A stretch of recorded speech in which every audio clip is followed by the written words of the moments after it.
Breaking news. Millions of Americans have reported that they can no longer afford their mortgage payments right now. I want to take a dive into what is the root cause of the current unaffordability in the housing market. Let's get into it. I cannot afford my mortgage payment right now. That is a common term that we're hearing home buyers that currently own their home and also buyers who are getting pre-approved and they're estimating mortgage payments. All right, so for the buyers or the homeowners that are currently in their home and they're faced with, I can't afford this home right now. Let's look at the root cause of this. All right, first we got to look at our mortgage payment. It's consisted of 5 different components. First, you have your principal part of the payment. You have your hazard insurance. All right, you have your taxes, which is the property taxes. You have the interest that's paid to the bank. And if you did not put down your 20%, right, then you have private mortgage insurance or mortgage insurance on that particular property. So on that payment. So those are 5 components that make up your mortgage payment or your escrow payment. All right. Now, 2 of those components are, will be adjusted. So they're not set.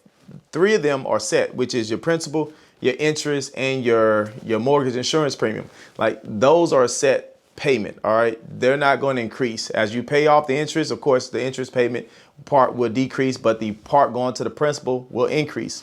Now, once you get the 20% equity, depending on if you're in an FHA loan or a conventional loan, once you get to 20% equity in the property, that private mortgage insurance on a conventional loan will actually fall off. All right. But if you're in an FHA loan, all right, you have the premium, you have your mortgage insurance premium for the life of the loan. But those are set payments. Now, the interest, the property taxes and the homeowners insurance. Now, that's subject to the actual property value. So if the property value increases, all right, then your property taxes more than likely will increase based on the property tax assessment. And if the value increases, then your homeowner's insurance is more than likely is going to increase because you have to increase your coverage. All right. So those are the 2 biggest reasons that we're seeing people saying that they can't afford their homes anymore because of property taxes and the homeowner's insurance. Now, if you are in a place where you have flood insurance, now you may have not, your home may have not been in a flood insurance in the past, but maybe from recent activity in the market, recent flooding, recent natural disasters, now your home might be labeled as a flood zone. So you may have been required to add an additional flood insurance by your mortgage lender. And that can be a reason that your home is no longer affordable. All right. So outside of those two, the mortgage insurance, all right, and then not the mortgage insurance, but your hazard insurance and your property taxes. All right, let's look at what are some other causes of the unaffordability of our homes. So when you're buying new construction, all right, it's very important to understand like what is taking place on the new construction transaction.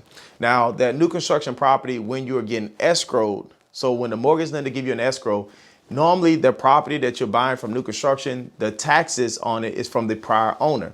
Now, being that new construction, that prior owner is the owner of the land, the taxes are normally assessed at the land value. All right. So if the properties are assessed at land value, therefore it is only a fraction of what the true property taxes will be. So that first year of owning a new construction home, you may have, been in an affordable mortgage. But once those property taxes have been reassessed and you have the actual property value that you're being taxed at, we've seen property taxes increase on new construction from, the land value from $500, all right, land value assessment, to $5,000, $6,000 property tax assessment. And of course, that has a substantial impact on what your mortgage payment will be, from a $500 tax assessment to a $5,000 tax assessment. That is a scenario that we've seen that make homeowners not be able to afford their home after purchasing a new construction home. So these are things to consider.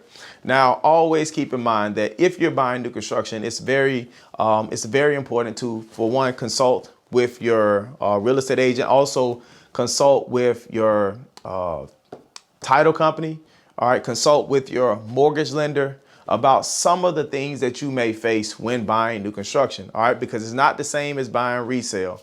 All right, and then also what makes it unaffordable is that a lot of times that when we are going into these new construction homes, right, because we feel that we have some wiggle room with what we can afford, we look at things such as solar panels. We look at some other nuances that we're adding on to our mortgage payment.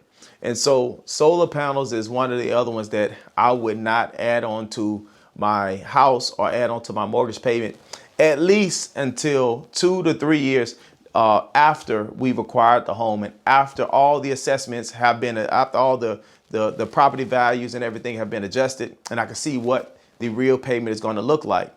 But even at that 2 to 3 year mark, right, solar panels is not going to be something that I'm going to recommend, and I'll talk about that in another video. So stay tuned for the video about solar panels.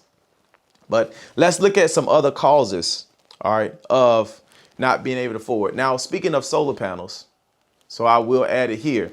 Now, what I've seen is that when interest rate drop, when I own my home, one thing that we always encourage home buyers is to refinance into the lower interest rate, which if you purchase a home over the last year, 2 years, right, you may have seen or have a higher interest rates than someone that purchased 3 years to 4 years, 5 years ago. Now, being that you may have a high interest rate, now as we're seeing interest rates starting to drop, right, you could be in a position to refinance your home. But it's very important that you understand that if you are one of the ones that went and acquired solar panels, all right, the solar panels is a solid second mortgage on your home. All right. And so that second mortgage on your home can prevent you from doing a rate and term refi. So it will prevent you from refining your home and getting the lower interest rates that are available in the market right now. So be very careful about the decisions that you make after acquiring your home to make sure that you don't limit some of the possibilities or opportunities that you have as a homeowner to reduce your mortgage payment, all right, and get yourself in a better interest rate for your loan. Some other things that we can do to keep ourselves from not being able to afford a home is, for one, if there are two individuals going to get approved for a home, I always recommend that only one individual, all right, so if you have two couples together purchasing a home, or a married couple purchasing a home, I always recommend that only one individual, one income is used, one individual is used to get qualified for their home. So therefore, you have a whole entire second mortgage or a second individual income, all right, that you have that's not being used to qualify you for their home. So you're not overextending your buying power. All right, you're not overextending your buying power. And also, should something happen and there's only one income left in the home, that home is still affordable because you was qualified based on one income and not both incomes. All right, because sometimes we do see where families split and now you have one spouse that are living in a house or one of the couples that remains in the home, but they cannot qualify or they cannot afford to continue to live in their home as one individual or one income, right? Because it was qualified for the home off of two incomes. So right now it's very important to be conservative when making an approach to going to get qualified for a home. So therefore we're not overextending ourselves, all right, and maxing out our qualifying budget. Also keep in mind that buying a house is not like a rental, right? Where if the rental rates increase, then we can just, break our lease and move out and find something that is more affordable. So we're buying a home, guys. So when we're living in a home, right, if the interest increase or the insurance increases, or if our property taxes increase, all right, we need to be able to afford our home. So therefore, we need to make sure that we're not maximizing or maxing out our buying capacity or overextending ourselves in our buying capacity.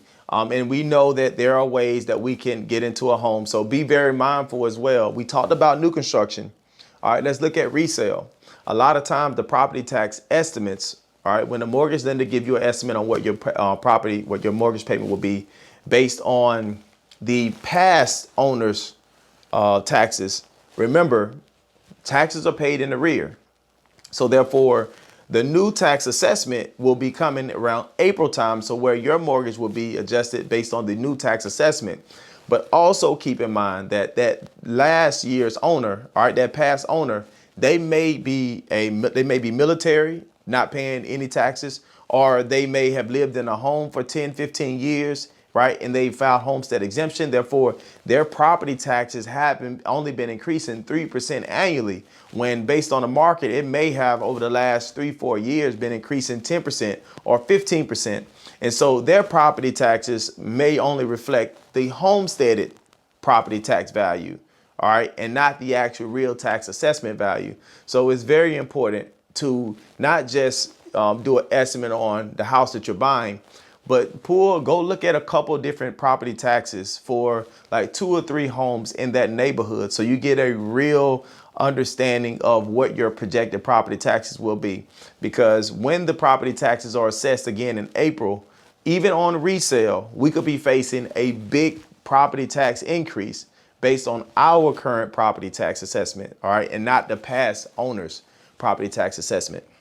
HOA assessments, all right, when we're going into a community that has an HOA, it's very important to look at the HOA docs, all right, request the HOA minutes, look at the budget, see if they're operating within budget or if they've been operating over budget, and if there's been some increases over the last year, 2 years, and what it looks like, right? You want to make sure that the community that you're buying, if it's in the HOA, that the HOA is operating within budget, and you're not buying into a community that's about to get hit with a HOA assessment, all right, to cover the shortfall. So that's another important one, to keep us within budget and to keep our homes affordable. All right, because the last thing we want is to buy a home and, we move into this beautiful neighborhood that the HOA has been operating, outside of the budget, and now you get hit with a HOA assessment. All right, and so these are some of the things just to look out for when purchasing your home. So therefore, you don't fall into the category of, I cannot afford my home. Look, if you're in the market to purchase or sell a home, make sure you reach out to me and my team. The number to reach me directly is 786-277-1190. I'm Emmett Combs, the qualifying broker for Combs Premier Realty Group. I look forward to earning your business. If you like this video, please click that like button below. And if you want to see more value add information like in this video, please hit the subscribe button for more updates on how you can stay current in today's real estate market.